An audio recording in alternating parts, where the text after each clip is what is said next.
El siguiente programa es para todas las edades. No contiene escenas de sexo o violencia. Es apto para toda la familia. Cuenta con el sistema Closed Caption y es financiado con recursos del Fondo Único de TIC.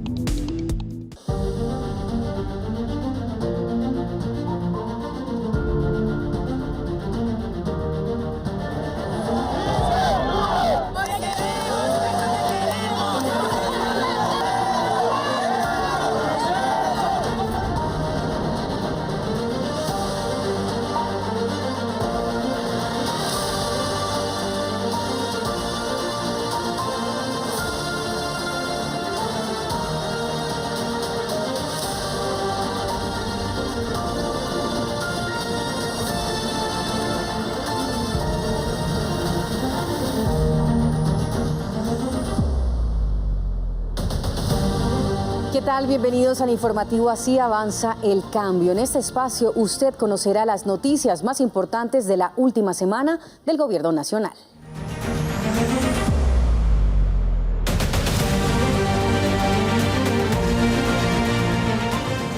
La consulta popular del Gobierno del Cambio ya cuenta con un respaldo mayoritario por parte de la ciudadanía, según quedó evidenciado en la reciente encuesta de la firma Cifras y Conceptos. El estudio realizado a 1.596 personas muestra que el 43% de los colombianos votaría sí en la consulta.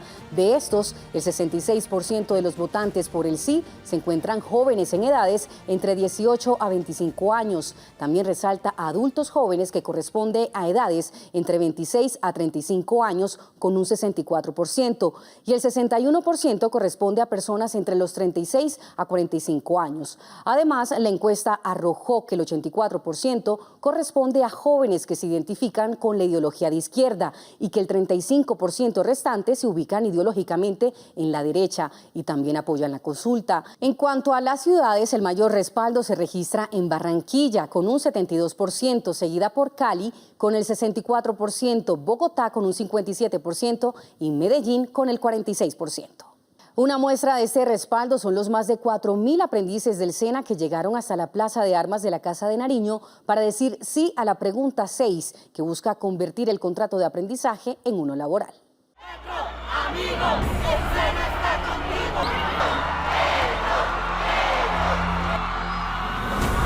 Nosotros, los del SENA, necesitamos un contrato laboral. ¿Qué vamos a responder? Hace más de 30, nuestros papás la desprivatizaron y esta generación de aprendices les corresponde devolverle el carácter laboral al contrato de aprendizaje. ¿Cómo se va a educar la chusma? Dicen los jóvenes trabajadores y trabajadoras, el trabajador. ¿Cómo se va a educar el pueblo? Eso es indigno. Necesitan un pueblo bruto de rebaños que puedan llevar igual a la urna electoral con 3 billetes o a la guerra para que sean muertos como carne de cañón, como está muriendo tanto joven. Por eso no quieren la consulta, algunos. Y por eso le pido a la mayoría del Senado de la República, abrácense con su pueblo, porque esa es su función constitucional, no es otra. Contrato de aprendizaje. El jefe de Estado aseguró que la consulta popular es un momento en donde el pueblo debe ejercer la libertad. Como respuesta al respaldo de los estudiantes del SENA a la consulta popular, el presidente Gustavo Petro les dijo a los más de 4.000 aprendices que este es el momento de la libertad. La consulta popular es un momento en donde el pueblo debe ejercer la libertad. La libertad nos fundó como república y la libertad tiene que ser ahora. Libertad es superar las necesidades, decía el filósofo Hegel, las necesidades fundamentales del ser humano para que pueda pensar libre sin hambre. Y pensar libre es la libertad, y sentir libre es la libertad, y actuar como se piensa y se siente es ser libre. Y es para mujeres y es para hombres. Ninguna colombiana y ningún colombiano está hecho para las cadenas, porque esta república se fundó gritando libertad. La propuesta, que promueve transformar el contrato de aprendizaje en una relación de carácter laboral, también incita a mejorar las condiciones de vida de los aprendices. En Cartagena se realizó la cumbre Fede Municipios con la presencia de más de 1000 alcaldes y líderes locales. El presidente Petro en su intervención destacó que la pobreza baja por aumento en las transferencias por parte de la nación y por el aumento en la producción agrícola. El presidente Gustavo Petro protagonizó la instalación del Congreso Nacional de Municipios 2025, esto con el propósito de facilitar espacios de diálogo para conocer las necesidades y propuestas de los diferentes municipios del país. Además, se abordaron temas cruciales para las administraciones locales, como la ley de competencias, la seguridad y el sistema de salud, entre otros. En salud, educación y transferencias, sin contar la reforma, hasta el día de hoy, el balance es reducción de la pobreza multidimensional. El balance es crecimiento de la producción. En este evento, el presidente resaltó la baja en los indicadores de pobreza multidimensional debido al aumento significativo de las transferencias de la nación a los entes territoriales, pero también al incremento en la producción en los sectores agrícola e industrial como consecuencia de la reducción en la extracción de hidrocarburos. El gasto en educación, que viene a ser el más alto, y por eso lo pongo como ejemplo. El gasto más alto en Colombia es educación. No estoy hablando de la deuda, estoy hablando de los gastos propios de la administración sin deuda. Ese gasto pasó de 50 billones cuando yo llegué al gobierno a 70 billones este año. Este avance presupuestal en educación, el mandatario lo catalogó como un salto sustancial para contribuir a la calidad y cobertura de este sector. Además, puntualizó en el tema de seguridad que en la inmensa mayoría de los municipios de Colombia bajaron su tasa de homicidios durante los últimos años. Sin embargo, atribuyó que donde persisten estos hechos son en puertos, aeropuertos y zonas fronterizas debido a las economías ilícitas. Con cifras en mano, el presidente Gustavo Petro hizo un detallado análisis del comportamiento de los homicidios y de la violencia durante los últimos 34 años y desmintió que su gobierno haya fracasado en enfrentar este problema del país. El mandatario presentó estadísticas de violencia entre 1990 y en lo corrido del 2025, mostrando los picos y los más destacados hechos que afectaron la seguridad en los distintos periodos, para demostrar que delitos como el homicidio presentan una tendencia a la baja. Una de estas mentiras goebbelsianas de la prensa tradicional de Colombia es decir que estamos ante un colapso de violencia. Este cuadro muestra que no, que eso es falso, que es una manera de manipular la opinión pública. No porque estamos bien, siempre que haya un homicidio estaremos mal, sino porque la conducta, la tendencia general de la violencia contemporánea, hemos tenido varias fases de violencias. Colombia es un país relativamente exitoso en salir de la violencia. Hay una proyección para el 2025, toda proyección puede ser engañosa, es simplemente una proyección. Si miramos esa proyección con los datos que hasta ahora van del 2025, ojo con esto, el 2025 tendría la tasa de homicidios más baja. Explicó que la nueva fase del conflicto que se vive hoy es promovido por los dineros de las economías ilícitas. La política pública alrededor de acabar la economía ilícita es lo central. Se negocia exclusivamente con los grupos, se habla de paz, si de antemano va la destrucción de la economía ilícita. El presidente Gustavo Petro reveló que el sicariato se ha convertido en una nueva fase de violencia. Si es sicariato, significa ni más ni menos que la violencia de hoy en Colombia, menor que la de hace 30 años, cada vez más responde en términos de muertes violentas de colombianos a el sicariato. Y esto es clave, porque nos indica la política pública que hay que tener en el presente, en el momento actual. Detrás del sicariato hay una organización, una planificación. Existe sicariato no porque hubo un momento de ira, sino porque se premeditó la muerte de otra persona. Y entonces economía ilícita se ha convertido en el gran promotor de la violencia mortal en la Colombia de hoy. El gobierno refuerza estrategias de seguridad y convivencia ciudadana con nuevos planes para juventud y fortalecimiento institucional.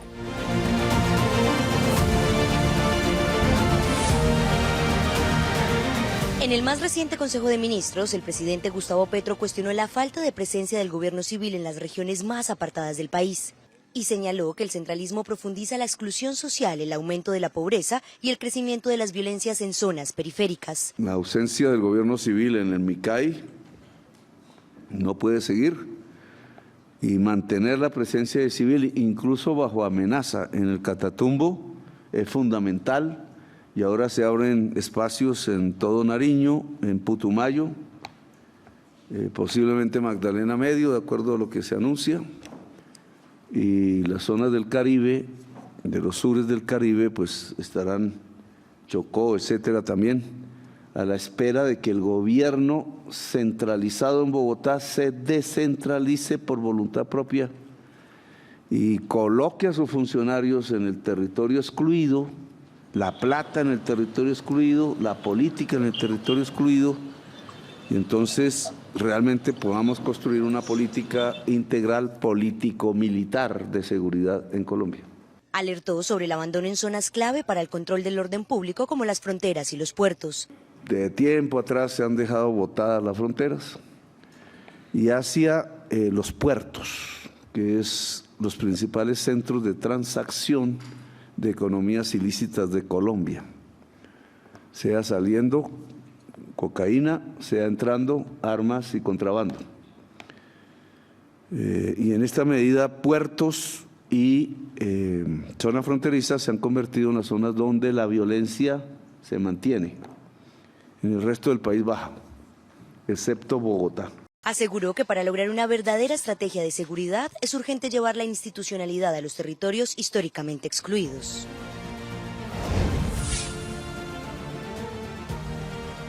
El Banco de la República prevé que el costo de vida seguirá cayendo y la economía seguirá recuperándose. De acuerdo con el banco, al cierre de 2025 la inflación sería de 4,4% y el Producto Interno Bruto, es decir, el PIB, de 2,6%.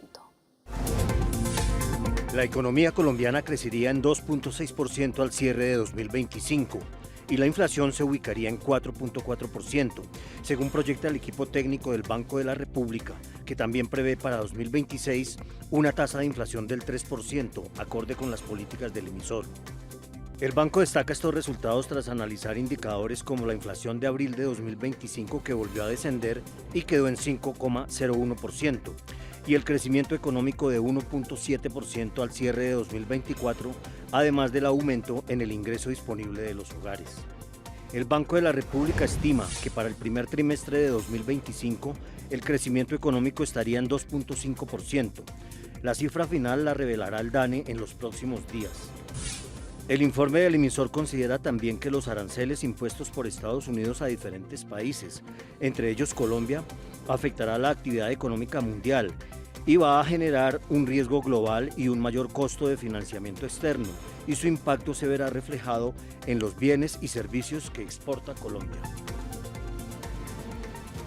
Los productos agropecuarios, alimentos y bebidas jalonaron las exportaciones colombianas durante marzo de 2025. Así lo reveló el más reciente informe del DANE, en el que se indicó que el acumulado total de ventas al exterior fue de 4.338 millones de dólares, es decir, un 12,2% más que en ese mismo mes del año pasado.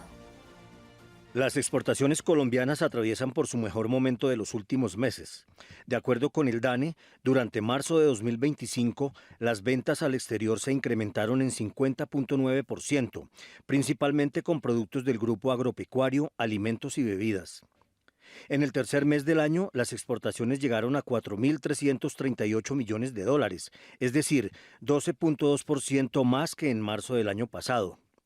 De ese total, 39.4% fueron exportaciones del grupo combustible y productos de industrias extractivas, que equivalen a 16,7 millones de barriles de petróleo de crudo, es decir, 9.9% más que en marzo de 2024. El grupo de agropecuarios, alimentos y bebidas participó en 32,2% del total de exportaciones, las manufacturas con 20.5% y el grupo otros sectores con 7,9% del total. Las exportaciones del grupo combustible llegaron a 1.709 millones de dólares, los productos agropecuarios a 1.394 millones de dólares, mientras que el grupo de manufacturas vendió 889 millones de dólares. Las exportaciones acumuladas al primer trimestre de 2025 llegaron a 11.895 millones de dólares, con un aumento de 5,3% frente al mismo periodo de 2024. 4 centros comunitarios para el almacenamiento y procesamiento de cacao están en marcha en Boyacá y Arauca, una apuesta por dinamizar el desarrollo local con modelos productivos cooperativos y condiciones más equitativas para el comercio agrícola. Nuestra compañera Natalia Dávila habló con los beneficiarios de esta entrega en Cubará, Boyacá. Es importante mencionar que a través de la Unidad Solidaria se hizo la entrega de estos 4 centros con una inversión superior a los 620 millones de pesos que están integrados en un circuito solidario que cobija a los 7 municipios del departamento de Arauca y también a este municipio del departamento de Boyacá donde nos encontramos Cubará. Pues nosotros hablamos con varios campesinos y también productores de cacao sobre este beneficio que empiezan a recibir hoy y cómo les cambia la vida. Escuchemos. La verdad, este proyecto significa un emporio para los campesinos cacacultores del municipio de Cubará.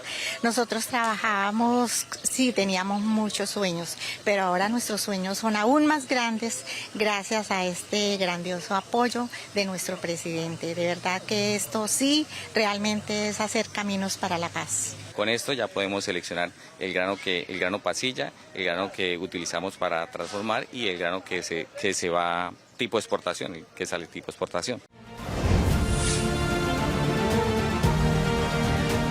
El nuevo edificio para la Universidad Pedagógica en el Centro Histórico de Bogotá fue entregado por el Gobierno Nacional para la formación superior gratuita en la Facultad de Artes de esta institución, que beneficiará a más de 1.200 estudiantes a partir del segundo semestre de 2025.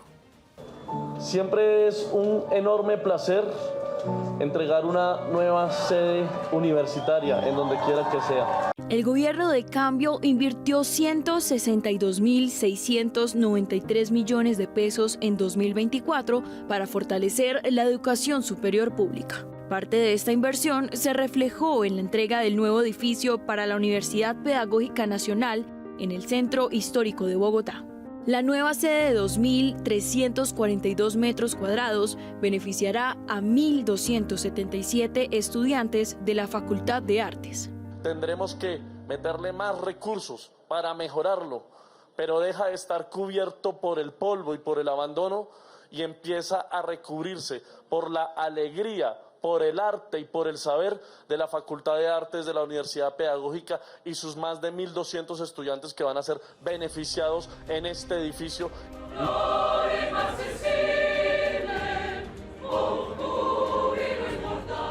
La infraestructura permitirá un ahorro de 2.650 millones de pesos anuales en arriendos y aumentará la cobertura en 50 cupos adicionales para licenciaturas en música, artes escénicas y artes visuales. El cambio es el saber, la oferta del saber.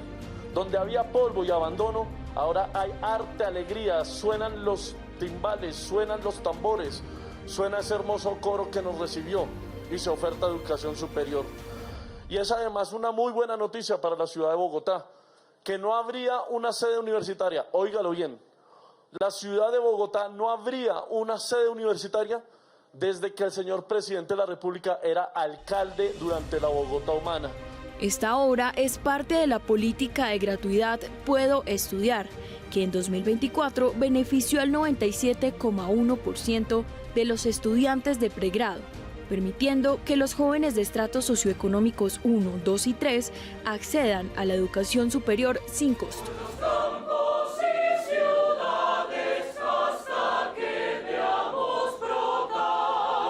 El Gobierno Nacional lanzó en Ocaña, norte de Santander, el programa Jornada Deportiva Escolar Complementaria, con la que se busca que los estudiantes, sobre todo de las zonas más alejadas del país y centros de educación rurales, tengan formación deportiva en diferentes disciplinas.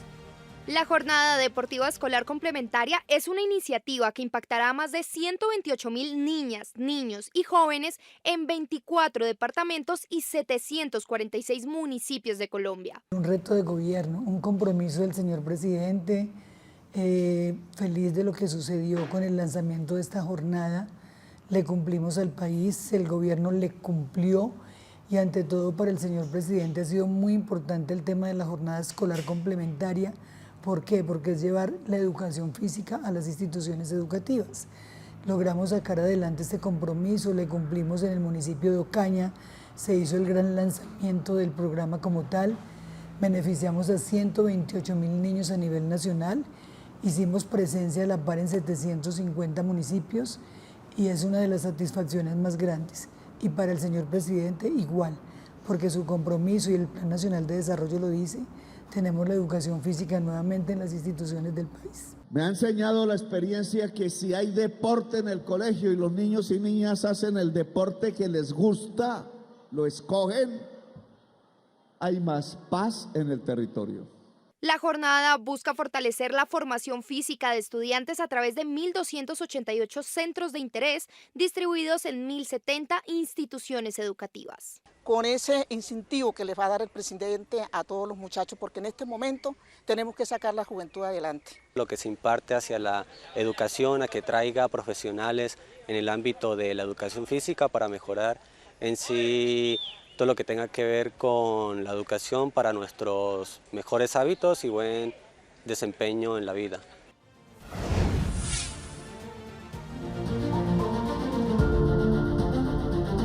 En el marco del Plan Catatumbo, el Gobierno Nacional, a través del Ministerio de Agricultura, entregaron 10 resultados para esta región, como una forma de reivindicar los derechos de la población campesina.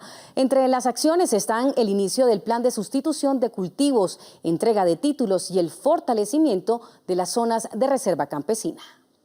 El presidente Gustavo Petro lideró aquí en Tibú la jornada Juntos por el Catatumbo, por la vida, la productividad y las economías lícitas. El jefe de Estado destacó las acciones concretas con las que el gobierno nacional está impactando esta región del norte de Santander.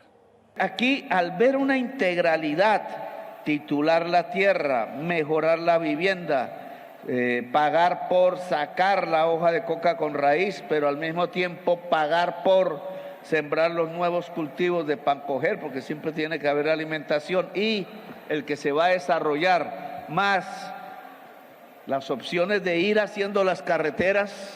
La posibilidad de hacer un acuerdo con Venezuela. Venezuela nos está ayudando hasta este momento. En esa medida lo que estamos planteando es una integralidad para cambiar el territorio. No simplemente para quitar una mata de hoja de coca, porque se siembra otra y ya, o le vuelven a nacer las hojas y ya. Sino es cambiar la economía de un territorio por otra, permanentemente, y esa otra tiene que generar bienestar en la familia, si no, no sirve.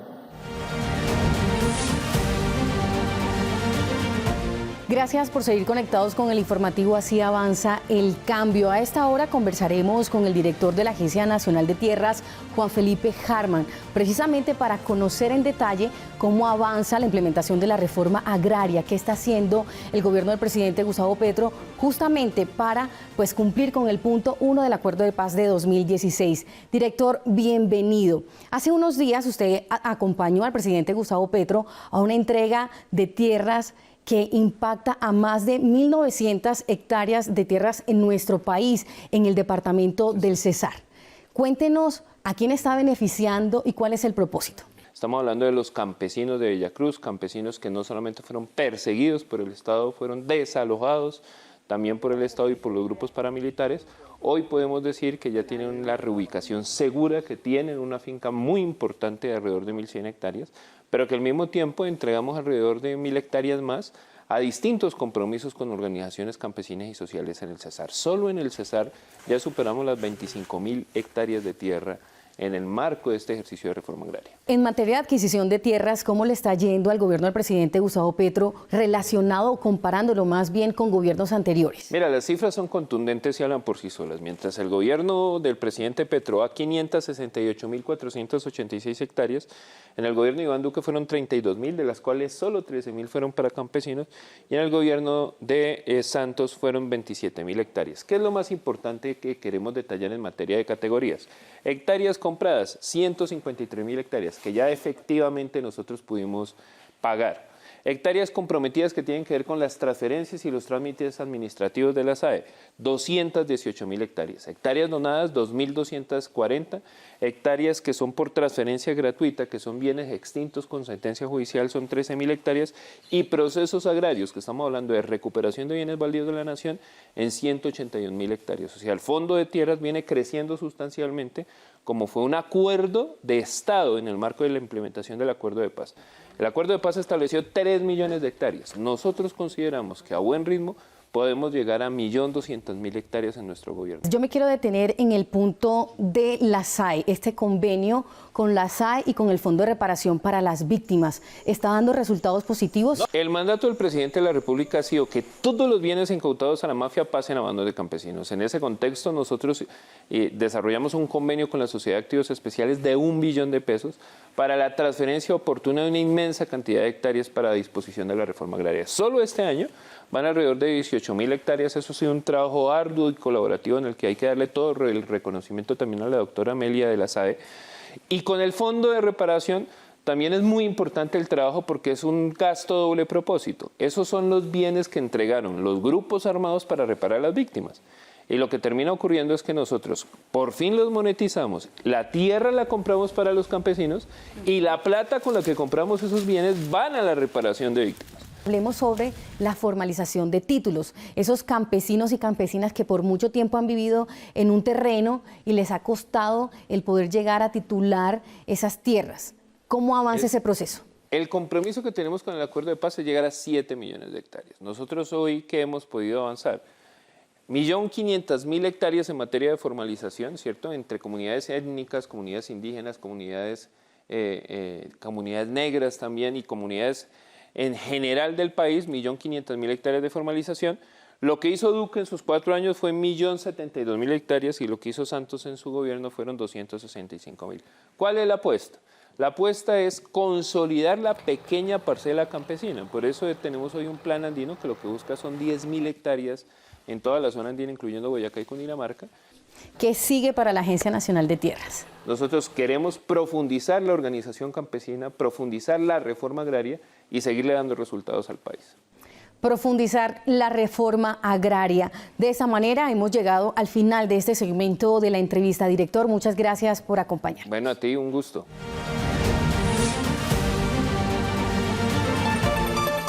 Estas son las noticias en breve del Gobierno del Cambio. 2.700 millones de pesos fueron entregados por parte de la Agencia de Renovación del Territorio a municipios del Urabá para apoyar en proyectos viales y de ambulancias. La Agencia Nacional de Licencias Ambientales entregó licencia ambiental a proyecto de transmisión eléctrica en La Guajira. Con una inversión de 225.000 millones de pesos, el programa Colombia Mayor beneficia a más de 1,6 millones de adultos en su 4º ciclo del programa. Con un enfoque especializado en tenis de mesa y ajedrez, Mindeporte inauguró nuevo centro de alto rendimiento en Fomequi.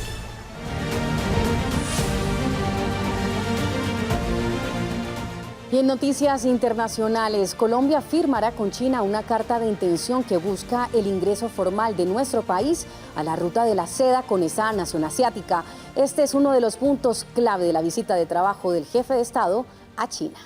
Voy a ir a firmar la ruta de la seda. Carta de intención. Vamos a hablar con Xi Jinping de tú a tú, no como arrodillados. Y pondremos problemas que hay vigentes. ¿Por qué China tiene un déficit, o más bien un superávit comercial, nosotros un déficit por 14.000 millones de dólares anuales. Eso nos lleva a una pobreza. Y no quiero que China sea productora de la pobreza.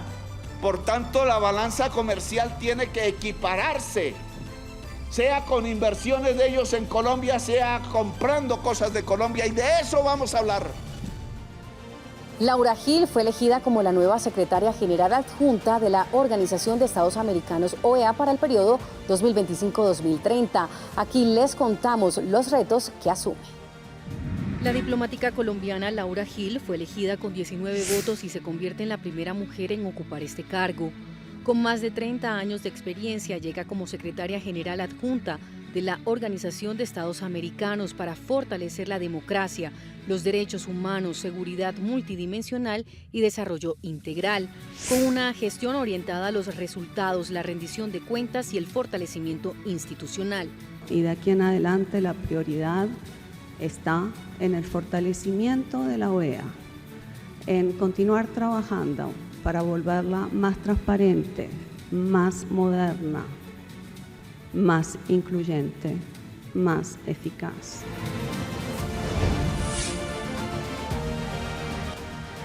El presidente Gustavo Petro cerró el mes de abril con un repunte en su imagen pública, según las encuestas reveladas recientemente por las firmas de Inbamer y Cifras y Conceptos. Ambas mediciones coinciden que esta recuperación en la favorabilidad de la imagen del primer mandatario también se deben a los avances que hay en políticas sociales, la recuperación económica que ha tenido el país y la visibilidad en medios que ha tenido el primer mandatario. Las cifras reveladas por Inbamer muestran que la aprobación del presidente pasó del 32% en febrero de este año al 37%, dando una subida de 5 puntos porcentuales. Por su parte, Cifras y Conceptos mostró que la favorabilidad del jefe de Estado es del 45%, la cifra más alta desde marzo de 2023. Y hasta aquí esta edición del informativo Así avanza el cambio. En una semana nos encontramos nuevamente por el canal institucional y las redes sociales de la Presidencia de la República con toda la información del Gobierno Nacional. No olviden seguirnos a través de las redes sociales Infopresidencia y Vida Presidencia. Y recuerden que la consulta popular del Gobierno del Cambio busca reivindicar los derechos laborales de los colombianos y las colombianas.